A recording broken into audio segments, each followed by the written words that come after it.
Our next case takes place in Little Falls in 1915, presented by Angela Harris, about a tragic case of marital discord.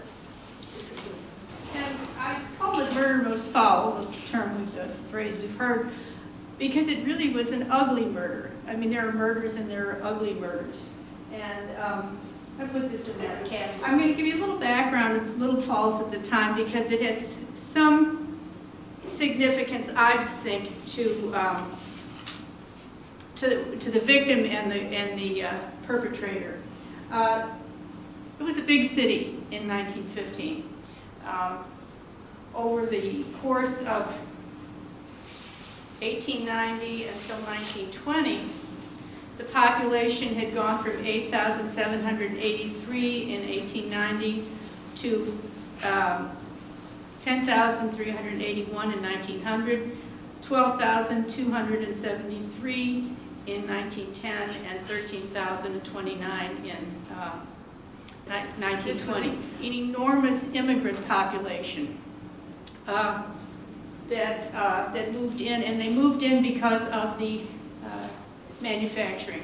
The mills in Little Falls were quite productive. In fact, the mills in Little Falls and Utica were the center in the whole United States for what they call circular knitting. Very much the industrial city. And these immigrants who were working in the mills were Italian, Polish, Slovakian, Slovenian, and other, because there were a few other groups of people. They lived primarily south of the railroad tracks in Little Falls. They were mostly mill workers, and one of the things that makes this whole situation interesting in terms of Little Falls was the site of a major strike in 1912. And a little background on how the strike happened. Some of you may have heard of the Triangle Shirtwaist Fire in New York City in 1911. And 146 people died in the fire. They were all working in a factory actually it's part of NYU now, down near Washington Square. After that disastrous fire, there was a commission started called the Factory Investigating Commission in New York. And they looked at factories and tenements throughout the state. Interesting in that is that in 1912, the tenements of Little Falls were declared the worst tenements in the whole state. One of the upshots of the Faculty Investigating Commission was the creation of the 54-hour week. Until that time, everybody who worked in the factories worked 6 days, 10 hours a day. What happened along with that was that there was, of course, no adjustment in salary. On October 9th of 1912, the first paycheck day, the women who knew they were working 54 hours instead of 60 came and picked up their money and got paid for 54 hours instead of 60 hours. They walked out. There was a strike. The strike lasted from October 9th to settlement around the 28th of December in the same year. 1,500 people were, at some point or another, strikers, and they figured that 5,000 people were affected by the strike. The victim was actually apparently active in the strike. Her murder had nothing to do with the strike, but what it has to do with is perhaps knowing a little bit about her. Anna Malriak is the woman who was murdered. She was 25 years old, and she was from the Hudson area. She was the daughter of John Yannick of Germantown. She had no family aside from her husband in Little Falls. Her family farmed and sold eggs. And she herself was a mill worker.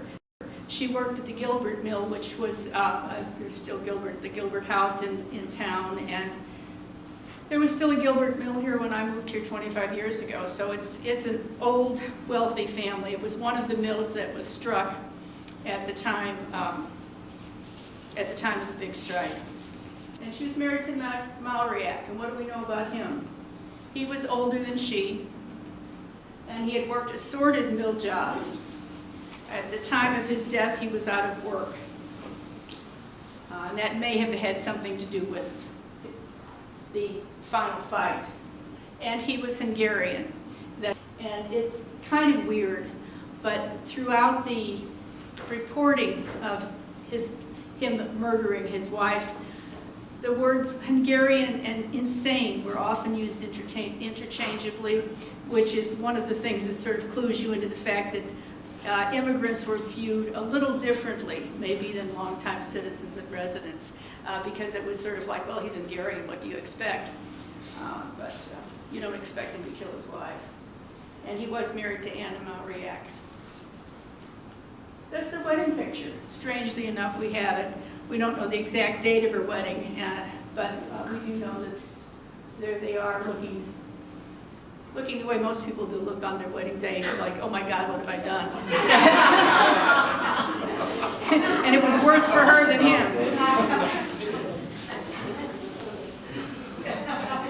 March 5th was not a good day for either of them. It was a regular work day for Anne. At this point, she was working for the Phoenixville. She had worked for Gilbert. And Mike returned home from looking for work. I'm going to read you part of his statement about the day. He came home late, but she was even later. He says, I am 35 years old.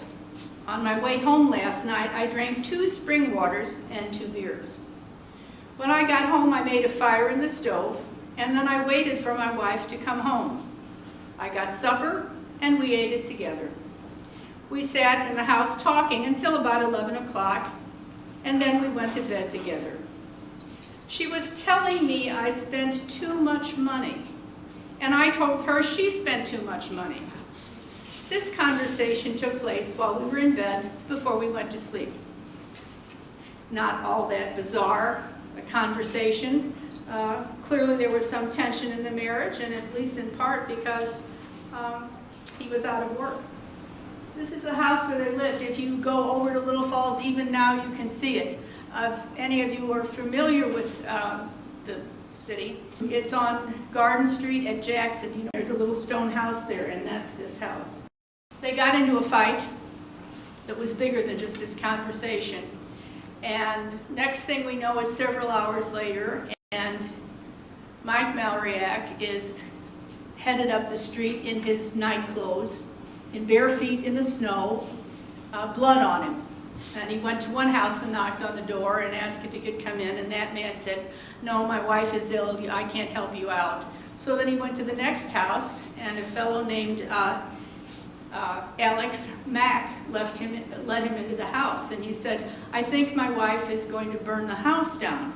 I think I need you to help me. My wife is going to burn the house down. And Mack thought this was a little strange, so he said, well, I'll go see if I can get any help. He went down to the police office, the police station, which is about 3 short blocks from there, and came back with a police officer. The continuation of the story, as according to Mike Malriak.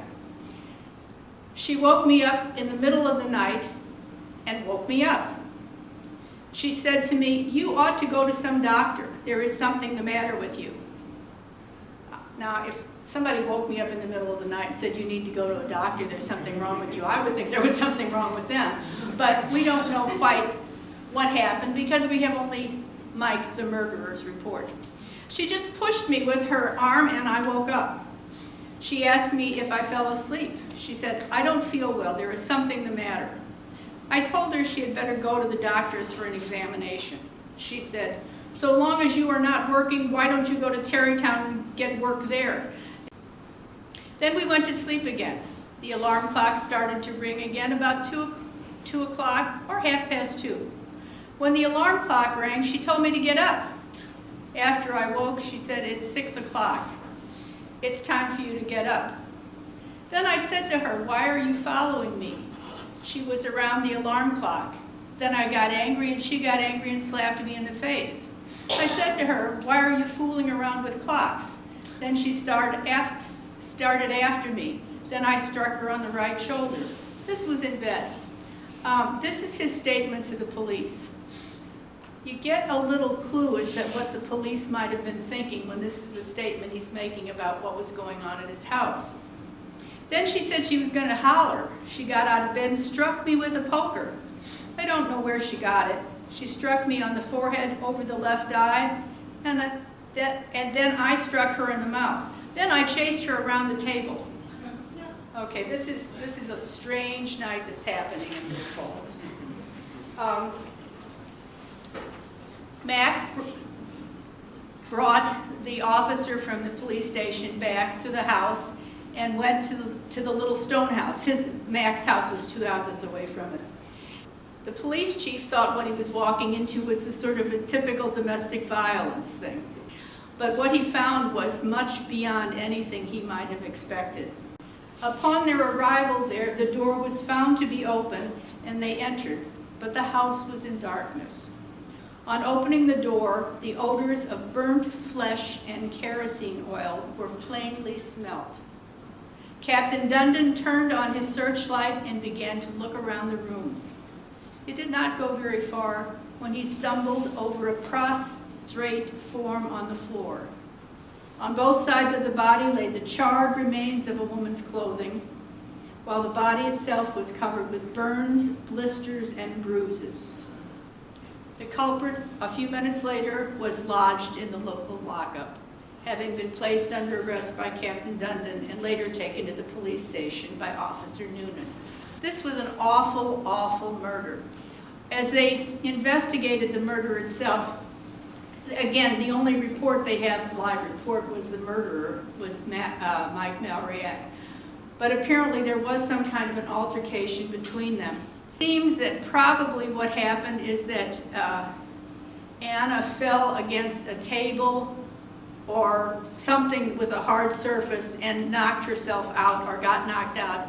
They hit each other, but the autopsy suggested that she had suffered maybe a concussion from the fall, but it was not determined to be the cause of death.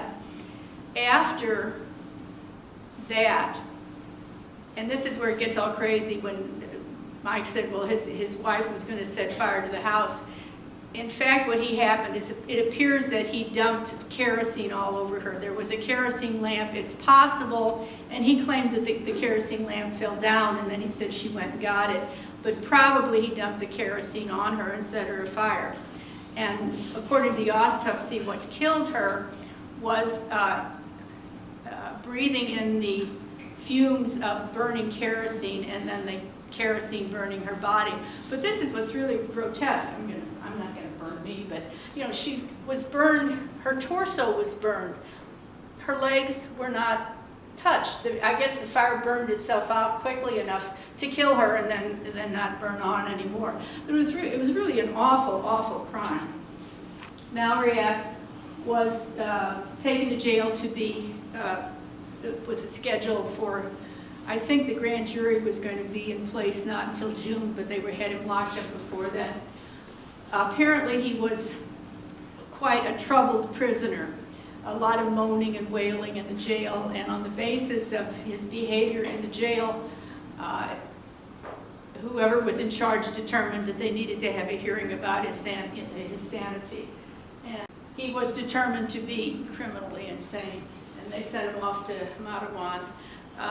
Dr. Santry, who was pretty much the main doctor in Little Falls, he wasn't always the coroner, but he's the one who did the testing for the man's sanity, and they found him to be not capable of standing up for a trial. So he was hauled off to Mattawan. So that's the sad, sad story of the Malriak.